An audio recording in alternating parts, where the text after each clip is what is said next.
You've heard of beating Pokemon with only super effective moves, but what if we took that idea and made it exponentially more difficult? Today, I'm attempting to beat Pokémon Omega Ruby using only not very effective moves. This challenge gets absolutely insane, so make sure you stick to the end, and let's get started. As we start the early game, I want to lay out a few ground rules that I'll be using in this video. Every single damaging move used must be resisted by the opponent, with the exception to this rule being against normal types. Since normal has no resistances, I'll be allowed to use any type besides the super effective fighting on them. I cannot use moves that deal indirect guaranteed damage, such as Leech Seed, Toxic, Will-O-Wisp, and others like them. Moves like Confuse Ray are going to be allowed since they don't deliver any guaranteed damage, however, I'll be using them sparingly. I will not be using any items in battle, and finally, I will not be using a level cap. There's going to be a lot of grinding in this challenge, so some Pokemon are bound to be overleveled. That being said, I'm going to do my best to stay within a few levels of the gym leaders when possible. As you can see, I've chosen Torchic as my starter. I figured that the eventual Fire and Fighting combo would allow for solid type coverage. I've also been catching just about all of the Pokemon in the early routes. Baron the Zigzagoon, Feeble the Wurmple, Null the Poochyena, Epicene the Wingull, and Idle the Ralts would help make up our suddenly full team of 6. We were ready for this.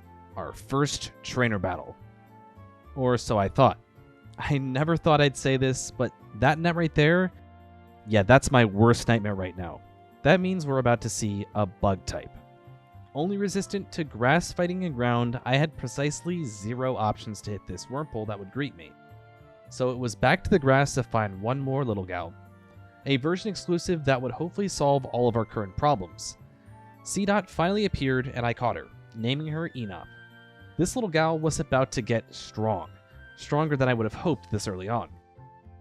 While Enop is a grass type, she actually doesn't learn any grass type moves as their current first stage evolution form. This is where our first of many grinding sessions occurred. Grinding this challenge was grueling, as I was still forced to use resisted moves on every wild encounter.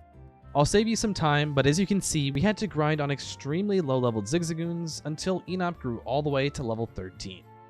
All this to beat a couple of level 4 Wurmples. We finally finished grinding, and while Enop won't evolve and learn a grass move for one more level, we actually got something better. A move that I hadn't planned for, but it changed the early game. Nature Power. This move is extremely strong for this early in the game, with its downside being that it doesn't hold a consistent typing. The move changes based on your battling location, matching, say, a grassy terrain with the grass move Energy Ball. Yeah, the 80 base power Energy Ball. That should be more than enough to take out any Wurmples that stand in our way. With Nature Power by our side, we're able to make our way to Petalburg, where Wally teaches us how to catch Pokemon. We continue into the woods, where Enop would evolve into Nuzleaf and learn their first real grass move in Razor Leaf. Our first encounter with Team Magma was easy, with Null's Bite on Poochyena, and on Route 104, Feeble evolved into Silcoon, and we'd finally arrive at the site of the first gym, Rustboro. This first gym being Rock type, I had a pretty solid amount of options for moves as Rock is resistant to normal.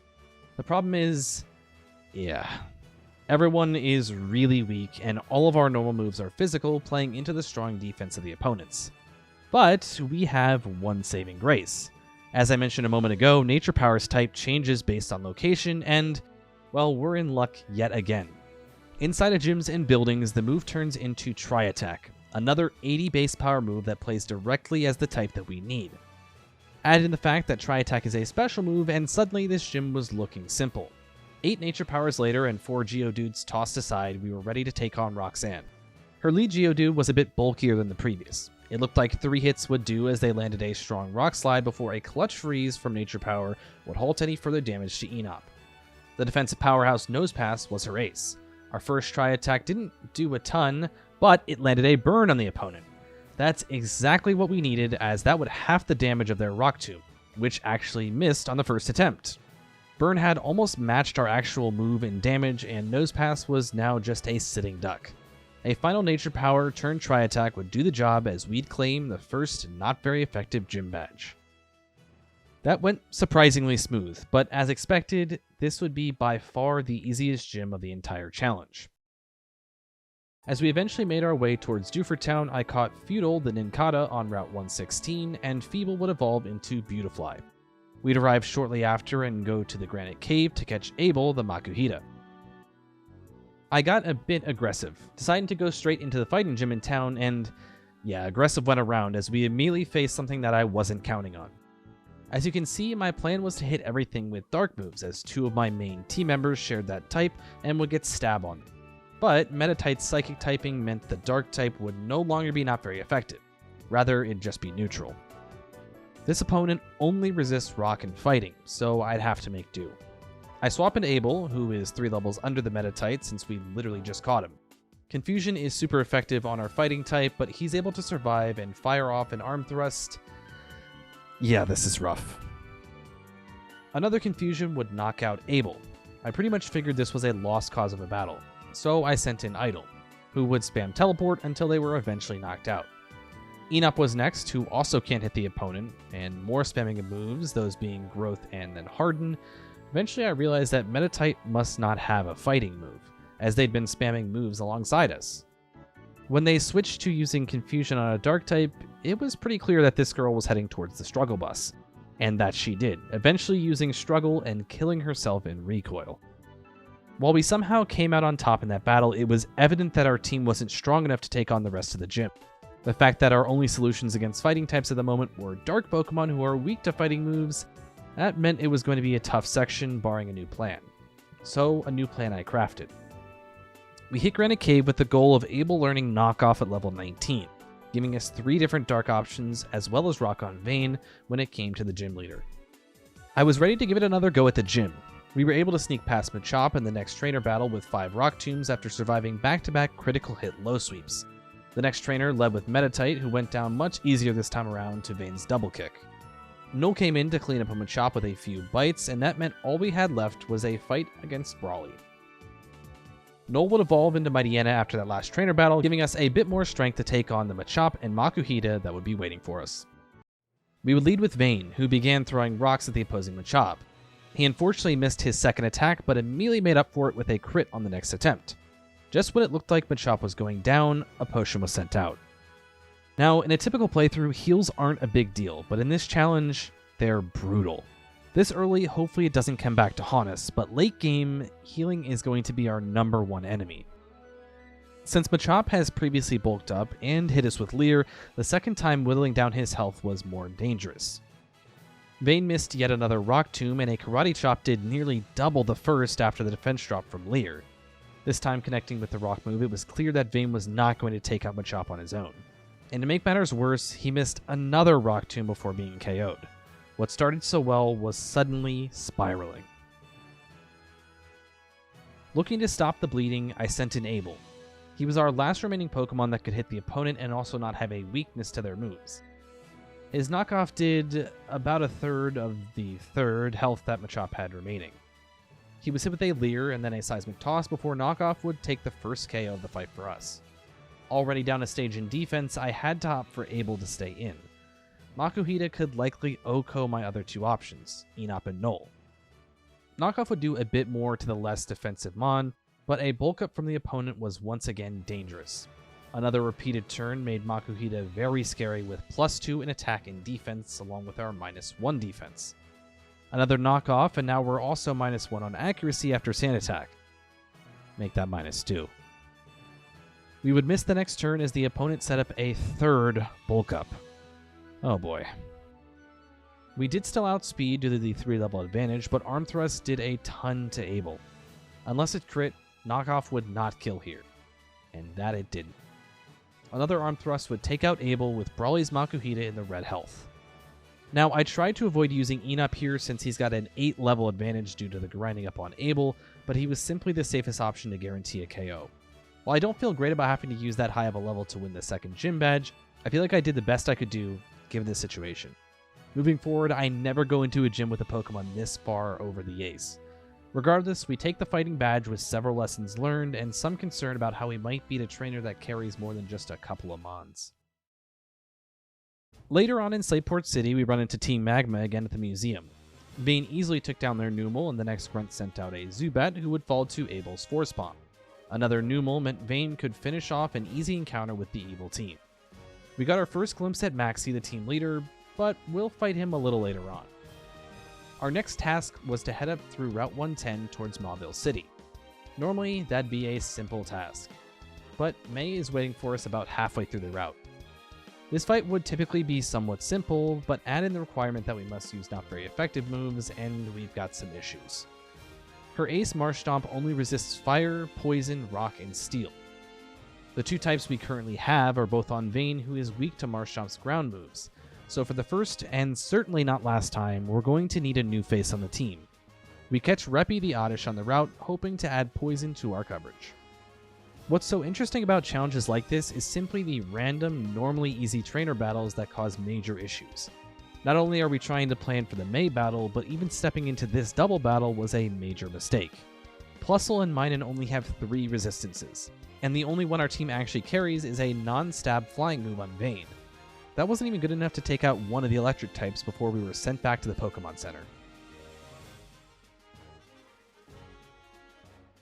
Seeing the glaring lack of electric coverage, we catch an Electrike named Frail. That same battle, Reppy would evolve into Gloom.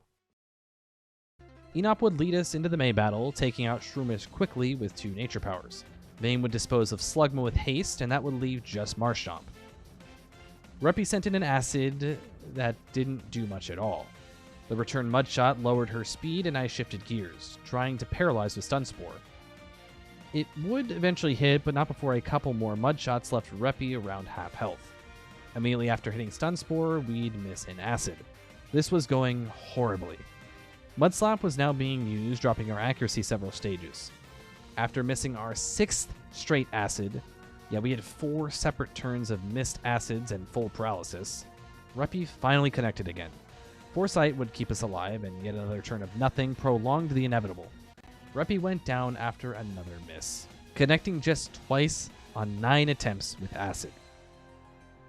Vayne was the last Pokemon who could even hit Marshtomp, but with Mudshot's super effective damage, it gave them no real chance to strike.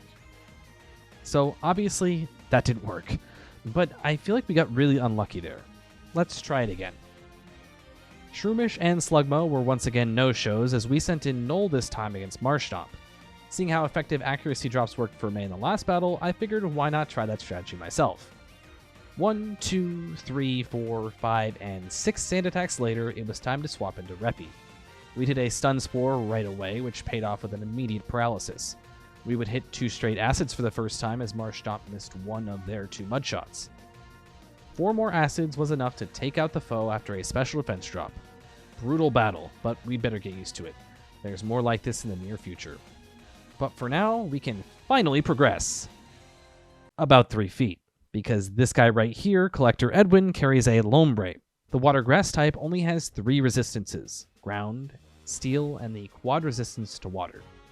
Now, we did face a Lotad way back on Route 202, but we scraped by with Epicine's water gun back then on the extremely weak first stage. That wouldn't work here. Quad resistances just simply aren't viable options for us. After looking over my options and grinding for a bit, I felt like this guy was our best option. Not sure why Nincada gets Metal Claw the level after their intended evolution, as neither Split Evo gets the move at all, but I'll take it. Oh yeah, and during the grinding process to get Feudal up to level, Idol finally evolved into Kirlia. Against the Collector, we led with a single Mudslap for the accuracy drop, which paid off immediately. Metal Claw actually did a lot more than I was expecting on the next turn. It took just 5 more claws to knock out Lombre. This guy does have another Pokemon, but Nuzleaf is easily taken down by Null in a couple of turns. Luckily, the final trainer on the route caused no issues with just a single Abra. After arriving in Mauville, Wally's Ralts was no issue for Vayne, meaning it was time for the gym. Breaking news here in Mauville City, rising Pokemon trainer prospect Hershey926 has arrived in town. The not very effective team has a new member, Resisted Clyde, the rock ground type Geodude, sources confirmed this morning. In other sports news, the plans for an all-star Nuzlocke have been confirmed, with Phil the Excadrill expected to appear. Other participants are unknown at this time. More sports tonight at 11 on TV Mauville. With that new addition, we were ready to take on Watson's gym. Clyde would lead against the first trainer using Rollout to take down Magnemite. Frail came in to face Electrike, who has Lightning Rod. Vayne would end up coming in to hit 4 pecks in a row for the win. Luckily, none of Watson's Pokemon have Lightning Rods, so that shouldn't be an issue in the leader fight. None of the other trainers really caused any issues, so it was up to Watson we went. His lead Magnemite only had a resisted tackle to hit Clyde, who would hit his first 3 rollouts, including a critical hit on the second, leading to a KO. Although he's weak to Magneton's Magnet Bomb, Clyde was on a roll. The opponent missed a Supersonic as Clyde nailed them with another rollout, doing over half. Magnet Bomb was strong, but not strong enough to take out Clyde, who would hit a 5th straight rollout to knock out Magneton. Last up was Voltorb, so our options were a lot more limited. I ended up sending in Frail to face them. We used a couple of Sparks as Voltorb decided to charge multiple times, which is completely useless against our physical attacks. As Frail continued to attack with Spark, the foe attempted a Volt Switch, which procced our own Lightning Rod. Oh, how the tables have turned. A Super Potion would just delay the outcome as Frail took out Voltorb to claim the gym badge. Unfortunately, I forgot to record most of the Fire Gym, but trust me, this was probably the easiest gym of the challenge so far. However, I do have this battle where you can see Vayne took out all of the Slugmas and various fire types in the gym. I brought in Enop to take care of Kecleon for the final knockout before taking on Flannery. She leads with yet another Slugma. A few fire charges were easily enough to take them out. She even set up a Sunlight for us on the way out. How kind. Numel took just 2 moves to beat as they used a useless Amnesia, and Torkoal would be the last in. He's a bit tougher, since he's mostly physical on defense, which counters what we've been using so far. Torkoal sets up Sunlight and then sends in a strong Overheat as our Flame Charges were looking really weak. Curse would raise the defense even more as he used Body Slam, hitting the 30% chance of paralysis.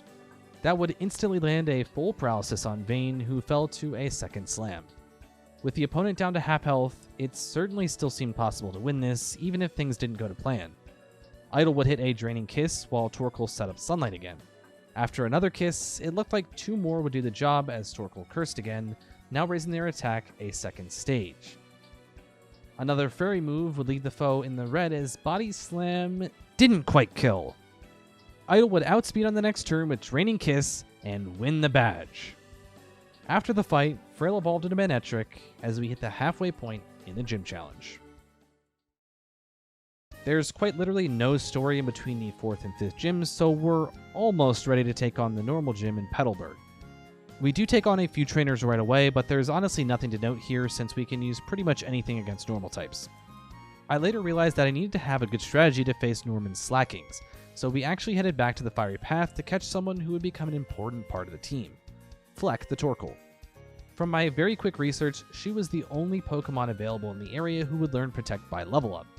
Honestly, we probably would have been fine in the gym without Protect, but I had actually been considering making the tough decision of benching our starter anyways, so the 12 levels of grinding ultimately was well worth it. Especially when I realized that somewhere along the way, my entire team had caught Pokerus, the 1 in 21,845 chance. That's the first time I've ever seen it in-game, so that was pretty neat, and it helps us grind up our EVs. It was, of course, a simple Protect and then hit back and forth against the lead Slacking, who was actually burned by the first Lava Plume. Norm wasted his only heal, and Slacking would fall to Lava Plume later on. Vigoroth was actually the tougher Mon to face here, since they could actually do damage to us. Enop came in and did almost half with Feint Attack, but was hit with a critical hit Retaliate that nearly OHKO'd our leader. Another Feint Attack would nearly take the kill, but Enop would fall to another Retaliate. But that was really no issue, as Vayne came in to finish off Vigoroth, and the second Slacking was a sitting duck for Fleck as we'd take another badge. We fought through several grunts and an easy battle with Tabitha, who this time only brought Camera up to the match. Fortree City was our next destination, and this gym, it still haunts my dreams. Now, the trainers once again were no problem, but Winona was a major problem. The team has changed quite a bit due to my strategy, but I'll go over those as they become relevant here.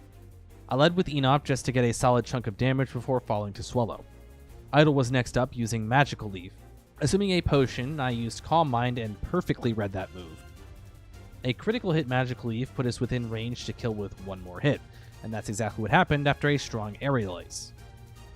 I decided to stay in against Skarmory, who would use Sand Attack multiple times to start the battle. but the draining kisses we'd used were enough to allow our fairy type to survive a super effective Steel Wing before landing the KO with another Kiss of Death. So, about that team change. Fleck would officially replace Vayne, Frail makes another appearance, and Epicene makes their triumphant return as the newly evolved Pelipper. And one more thing. As Winona sent in Altaria, I sent in our secret weapon. A weapon so scary, Altaria was immediately withdrawn. So it was time to face Pelipper instead. Frail came in to hit a Thunder Wave, and if you're wondering by this point why I spoke so horribly about my time in this gym, you're about to find out. As you may know, Winona's signature move is Roost, and both of her final Pokemon know the move. A healing move with 10 PP is absolutely brutal for this challenge, as our not very effective moves typically don't do enough damage to kill quickly, allowing for continuous healing as we ourselves run out of PP. In planning for this gym, I taught Frail Overheat, figuring that's better damage than nothing. We'd swap into Epicene as Pelipper roosted. We traded turns and the opponent continued to use Roost at every opportunity. We were running out of PP on Surf, so I swapped into Frail for another Overheat. At this point, we really needed to stall Roost's PP. Back to Epicene we went as Paralysis would hit, allowing us to outspeed and kill on the next turn. That Paralysis stopped another Roost almost certainly, which is huge because I think they were only about halfway through Roost's PP at that point. And with that, it's finally time to reveal our secret weapon.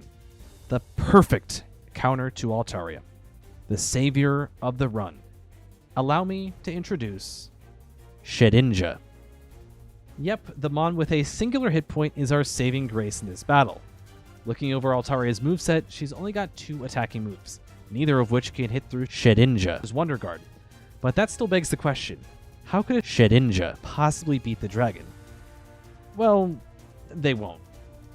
Leech Life is obviously nowhere near close enough to take down Altaria, but with no moves to hit our Ghost Bug type, the opponent should opt to use Roost anytime the AI reads that as their best option. After a bit of stalling, as you can see here as I'll speed it up, Altaria used all 10 Roosts to heal tiny slivers of health at a time, all thanks to the inability to hit Shedinja. With Roost completely out of the picture, I swapped into Fleck, who was hit with Dragon Pulse and unfortunately became paralyzed. That's tough. Epicene would come in to hit their final Surf before I swapped back into Shedinja for a reset. As Leech Life did quite literally nothing, I sent out a Confuse Ray as Fleck came back in. Altaria hit themselves in confusion twice in a row, and Fleck hit through her paralysis right away with Lava Plume, which did a big chunk. And it would burn the opponent. Absolutely massive turn of events, as even with the lack of remaining attacking moves we have, Altaria would go down here. And just a turn later, another Confusion hit and Lava Plume left a shred of health that would be erased by burn. Oh my gosh, that was insane, but Shedinja and the gang pulled it off somehow. As we were pointed towards Slateport City, I took a detour back to the Fiery Path. Looking over the endgame matchups, a Poison type was 100% required, with one of the Elite Four members carrying a Sableye who is only resistant to Poison. I decided to catch Fruit the Coughing, hoping that Levitate could also be of use later on. The Magma Grunts continued to be no problem, with Enop dealing with Mightyena, Fleck for Numel, and Idle for Golbat. Most of these matchups would repeat throughout the Magma headquarters as Courtney was the final boss of the area. She brought just a camera up to the match, who did actually put up a decent fight but fell to the Fleck and Idle combo. Moss Deep was our next destination, with a Psychic Gym as our upcoming obstacle. As has become pretty standard in this challenge, gym trainers posed almost no threat, with Idle taking just about everyone out easily before we made our way up to Tate and Liza. This is obviously a very unique double gym leader battle. The good thing for us is that there's just 2 Pokemon to face. Our best option in this battle is Idle, who resists Psychic and can also deal damage. Seeing as there's only Psychic, Rock, and Grass type moves on the opponent's movesets, Enop was another option to lead, as she's immune to Psychic and resists Grass. The more versatile Pokemon here is Solrock, so they were my main target for Idle. Enop would try and chip away at Lunatone with Strength. The opponents opted to set up on turn 1 with Sunny Day and Light Screen. I kept Idle focused on Solrock, but decided to swap Enop out in favor of Fleck, trying to take advantage of the harsh sunlight. Idle's Psychic would bring Solrock under half as they used Solar Beam, which didn't do a whole lot. Lunatone would unfortunately hit Hypnosis right away on Fleck. Repeated turns for the quicker Mons left Solrock likely in range for a potion as Lunatone used Calm Mind and Flex stayed asleep. The Hyper Potion was indeed sent in to heal Solrock as Idle used Psychic again. Lunatone used Calm Mind again as Fleck woke up, hitting the moon with a body slam and landing the 30% chance of paralysis. That's huge. Psychic and Flamethrower did decent damage as Lunatone landed an Oko on Fleck. That opens the door for Enop to come back in with her immunity to Psychic. Nature Power turned Tri-Attack paired with Psychic was just enough to take out the sun. Lunatone quite literally can't touch Enop with any damaging moves, as they only have Psychic to attack. Light Screen, Calm Mind, Hypnosis, even a Hyper Potion, it'd all be in vain. It did take several turns, as Idle ran out of PP and Epicene was O-code, but Enop did end the fight with a critical hit strength. The MVP came through yet again.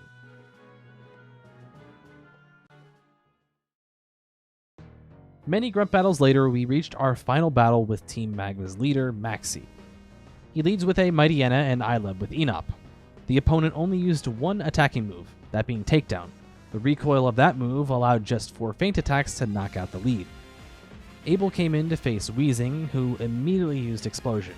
And honestly, that's probably best case scenario for us. The penultimate Pokemon for Maxi is Crobat. My best counter is Idle with Draining Kiss, although he is weak to Poison. I decided to start out this matchup with Calm Mind as Crobat sent in Acrobatics. Draining Kiss did about a third, but should keep us alive even through a Poison Fang. And that's exactly what happened. But unfortunately, that Fang also poisoned Idle. But we're still able to knock out Crobat on the next turn. However, there's still a major obstacle left. Camerupt. But not just any Camerupt. This is our first Mega opponent. I keep in Idle as Fairy is resisted by Fire. Draining Kiss did a lot more than I expected, and Camerupt used Curse, allowing Idle to live another turn. Another Kiss brought the opponent down to a third, as Rock Slide would combine with poison damage to take down Idle. Massive performance there. Without Idle, we definitely aren't going to win this battle.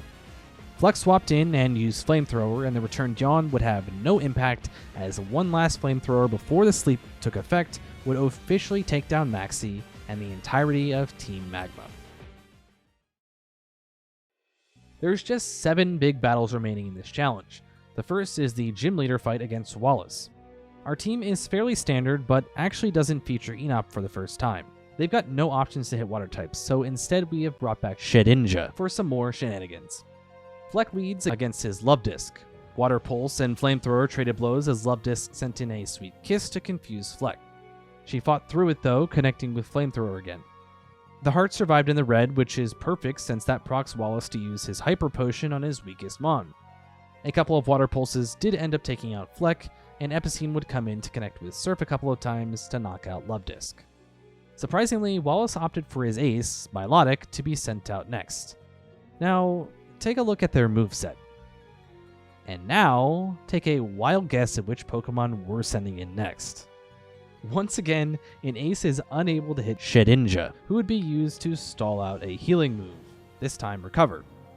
Oh yeah, and Shedinja is 16 levels under the opponent. This is peak shenanigans, as promised. With only damaging moves outside of Recover, Milotic would use said move anytime they weren't at full HP. After a while, we did fully drain Recover's PP, and I swapped into Epicene to do quicker damage. But after one turn, Ice Beam connected and froze our Pelican. So it was back to Shedinja to throw a ton of Metal Claws at Milotic. Many turns later, Shedinja actually claimed the KO. 16 levels under, with a move doing a couple HP apiece. This is what we call content. Okay, but what if we stayed in with Shedinja, sent in a Confused Ray on Wishcash, and then swapped into Able to spam Sand Attack 6 times? Shenanigans! Shenanigans! Shenanigans! We just barely missed out on another Shedinja KO, but Metal Claw was finally running low on PP. Frozen Epicene was next in, just trying to thaw out. Zen Headbutt didn't quite kill, leaving Epicene on 2 HP. And an extremely clutch thaw on the next turn led into a Roost. That just made our life a whole lot easier for the final 2 Mons. But first we had to actually take out this Wishcash. Now, this battle hasn't gone nearly as expected, and that probably shows, but my only remaining Pokemon to hit Whiscash is Fruit, another level 30 Pokemon. But luckily the opponent missed a Zen Headbutt on Switchin, and Waterfall just barely didn't OHKO. That meant Sludge barely missed the KO. But Sludge's 30% chance to poison would hit, taking out Whiscash and saving the entire fight. Epicene with a mix of Surf and Roost would finally finish off this fight, winning the final gym battle. That fight took over 30 minutes in real time, by the way. I'd also crown it as the most scuffed battle of the entire challenge, but we won it. I don't know how, but we won it. And just like that, it was time to prepare ourselves for the daunting Elite Four. And when I say daunting, I mean it. After taking down Wallace and trekking through a surprisingly short victory road, I spent hours upon hours planning for the upcoming fights. I never calculated any outcomes in this challenge, but I still had to plan for these battles extensively. Now, this challenge has been really interesting and fun, because we've had to truly take it one battle at a time. We haven't had a team of 6 the whole game. It's been the work of over a dozen different Mons to get to this point. But before we get into exactly what I landed on for my strategy in the Elite Four, we had one last big fight. This one against Wally. During our journey in Victory Road, Fruit evolved into Weezing, and we finally evolved Enop with a Leaf Stone, which meant we were ready for one last battle with our main squad. It started with Altaria.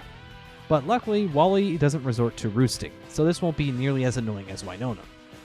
We led with Epicene to use Surf, and 4 of those were plenty to take out the Dragon Flying type as Magneton was next up.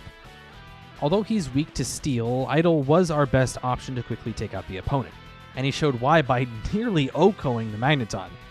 Man, I haven't seen that much damage in one turn in a long time. The return Tri-Attack didn't do much, and one more Psychic would defeat another Mon.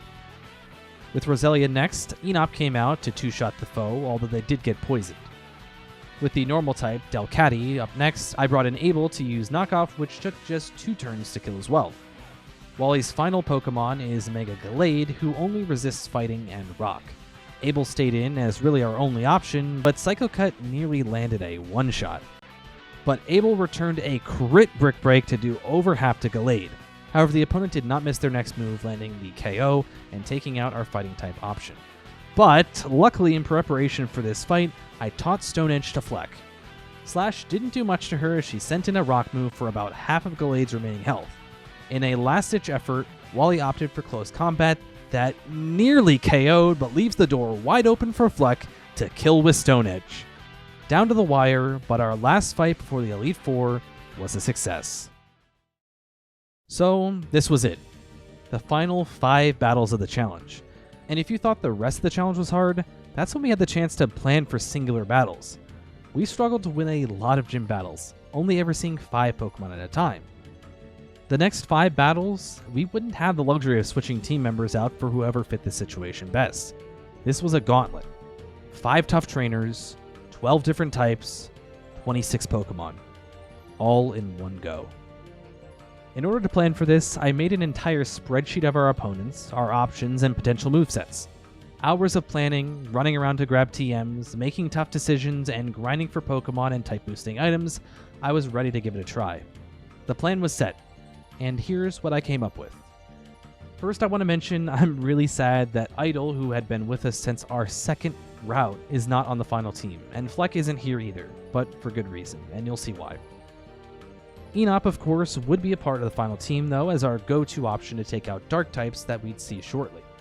Abel would stay on the team as a secondary option in several battles, should things go south. Epicene would also stay on the squad, as they'd play a huge part if things go right. Fruit was always here for coverage against ghosts, specifically Sableye. And I'd caught a brand new team member along the way, Nerve the Magnemite, who I evolved all the way up to a Magnezone. They seemed like the best choice to go against the champion and potentially using Thunder Wave in dire situations. So that's the plan. Now let's execute. Sydney is the first opponent, and he should be the easiest. He leads with Mightyena and we send in Enop. Right off the bat, she comes in clutch, landing a critical hit with Dark Pulse. Swagger caused a confusion hit immediately as Takedown was sent in. The next turn, Enop fought through confusion to take the KO. Abel was the plan for Absol since the dog has Aerial Ace.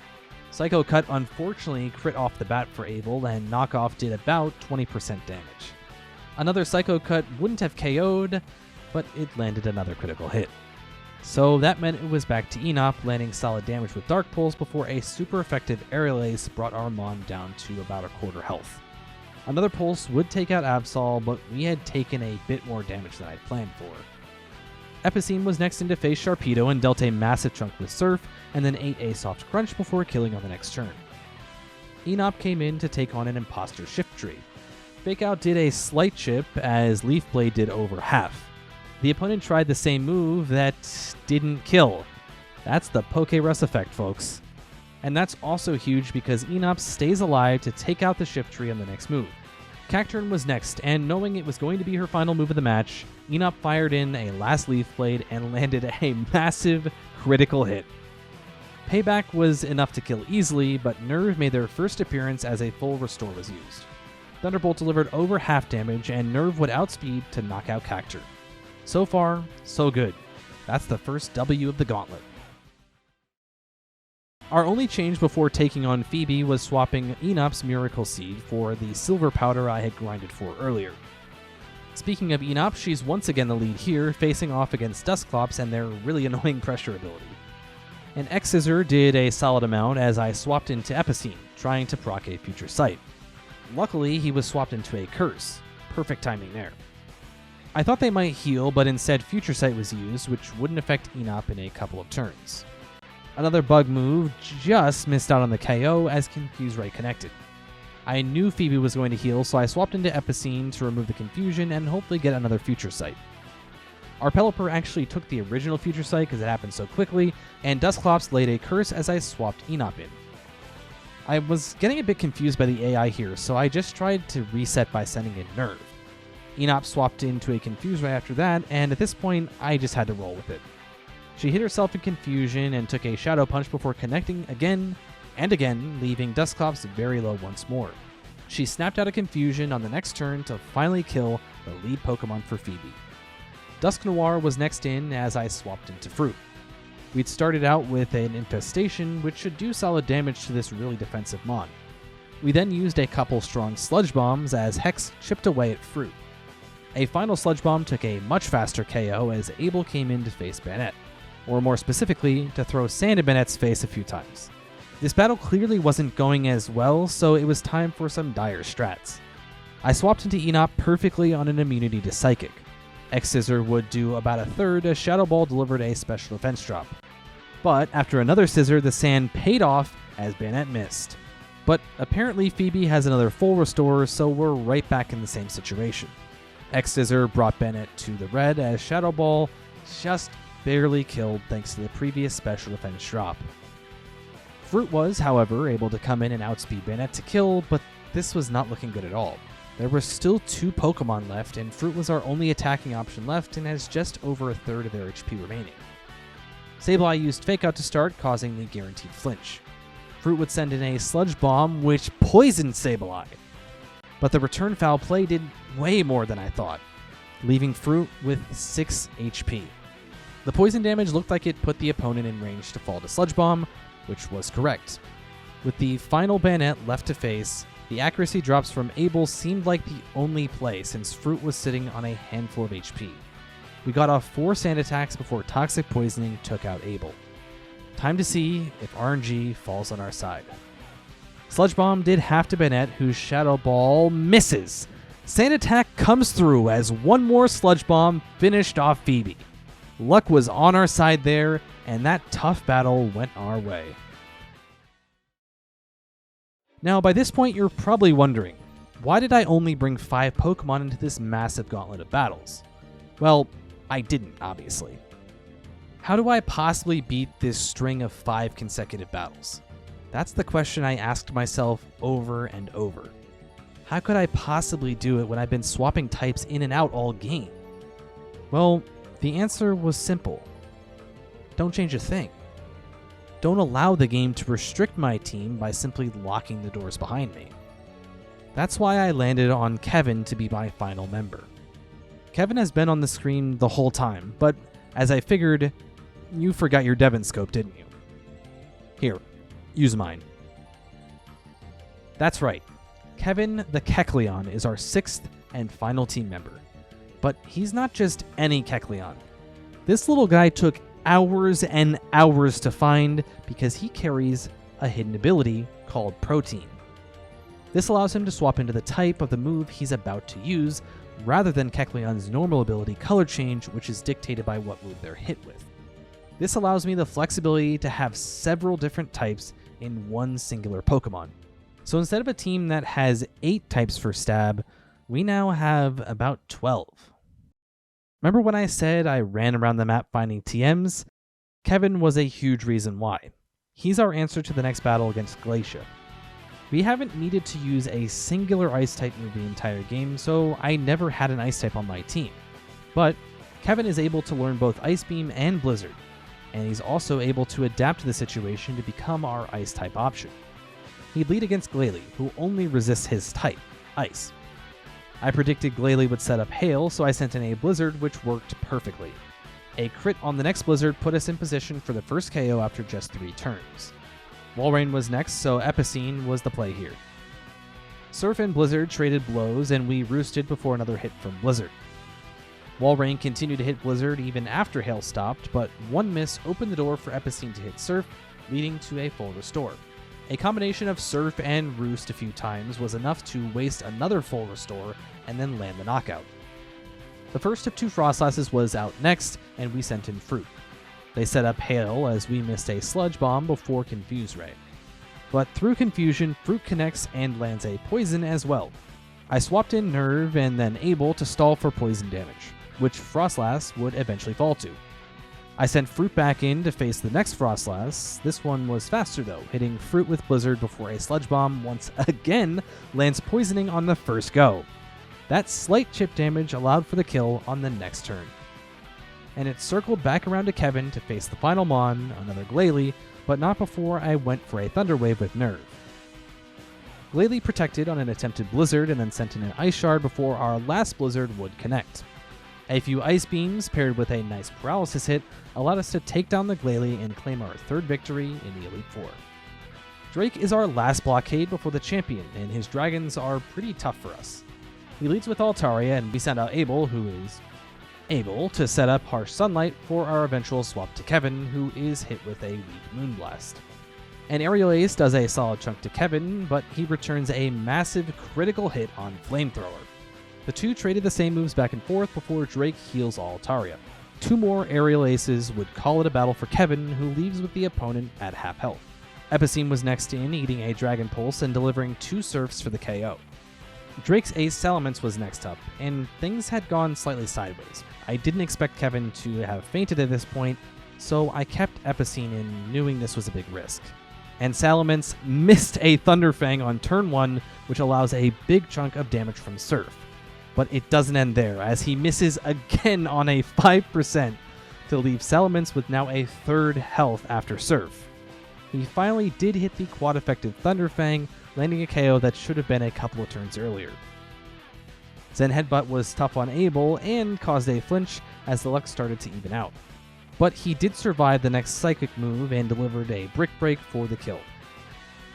The first of 2 Flygons was up next as I sent in Fruit. 3 Sludge Bombs did the trick as the next Flygon hit the field. They missed a Supersonic as we send in more Sludge. The second Supersonic did connect, leading directly to a Confusion hit. Dragon Claw did just under half of Fruit's remaining health, and Sludge Bomb brought Flygon into the red.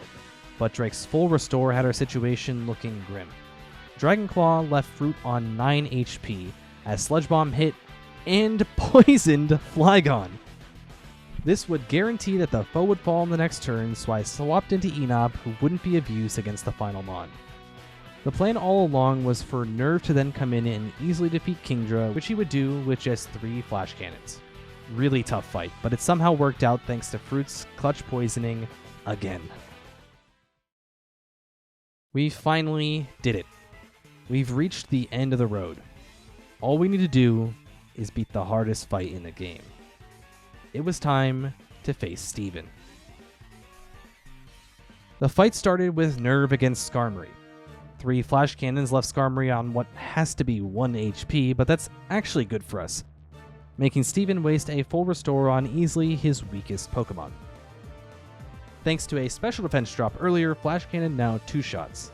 Skarmory did lay down 2 sets of spikes, which is annoying, but not preventable. Aggron is certainly his scariest mon outside of the Ace, and I'll be honest, this was tough to plan for. He's got a lot of resistances, but basically nothing that we have. My solution? The poor guy missed 6 straight Iron Tails on Abel, even the first one that didn't have an accuracy drop. I went ahead and swapped right into Epicene as Aggron missed again. In fact, this guy missed 10 straight moves to start the fight, finally hitting a Stone Edge that luckily didn't kill. We roosted as Steven opted not to heal his Aggron. After getting back to nearly full health, Epicene landed the final blow to Aggron with Ice Beam. Cradily is another annoyance, as they only resist normal and electric, along with having really solid defense in both categories. So we gotta give ourselves the best odds. Nerve would swap in and use Thunder Wave before hitting themselves in confusion. A few Thunderbolts combined with Paralysis and misses didn't knock out Cradily. 1 HP again. And that allows Steven to heal Cradily. But it didn't matter, as we sent in a Thunder Wave and 4 Thunderbolts as Cradily missed 2 attacks and was paralyzed once. Amazing luck there. We really needed that. Our next opponent was Claydol. We bring in Kevin to take advantage of Synchro Noise. He hit 4 of those before going down to Earth Power. As the team's Reflect wore off, I had to take a big risk. I sent in Fruit, exposing him to a potential Psychic move, and the gamble paid off as Fruit outsped and KOs with Sludge Bomb. As Armaldo came in, I stuck with Fruit, who hit Poison on his second Sludge Bomb and landed the knockout on the next. So if you've been keeping track, that is 5 Pokemon down and 1 to go. The pseudo-legendary ace, Mega Metagross, is all that stands between us and completing the unthinkable. Epicene was swapped in, using Roost on the first turn to get back to full HP. Giga impacted a huge number, but we were able to Roost as Metagross recharged. Luckily, we could Roost a few times in a row as they opted to go for Meteor Mash and Bullet Punch. We continued to use Ice Beam to chip away health and roosted when I felt it was safest to do so. I did eventually read the AI a bit wrong, leading to Epicene going down. Their final Ice Beam ended up being a crit, leaving Metagross under half HP and needing to recharge. It was all up to the Pokemon who has carried the team from the very beginning, since she was a little C-Dot back on Route 102. Enop was the only hope. Her Grass Knot would do great damage to the gigantic Mega Metagross, so everything depended on defense. Could she survive a single hit? The opponent sent in Bullet Punch, and it wasn't enough to take her out, meaning Enop could return the final blow to Metagross, taking out the ace and the champion. And with that, we have somehow done it. We beat Pokémon Omega Ruby using only not very effective moves. This challenge was insanely difficult and time-consuming, but man, the strategy behind it all was really a joy. I truly hope you enjoyed this video, and I hope it conveyed all of the work and the struggles this challenge brought to light. There's a ton more fun challenges just like this in the pipeline, so stay tuned for that. If you made it this far, I'd really appreciate if you subscribe to the channel and consider supporting me as a channel member or patron. Links are down below, and these are my current patrons, who I can't thank enough for their support. So, that was Pokemon, but only not very effective moves hit. And I've been Hershey, signing off for now. Thanks for watching.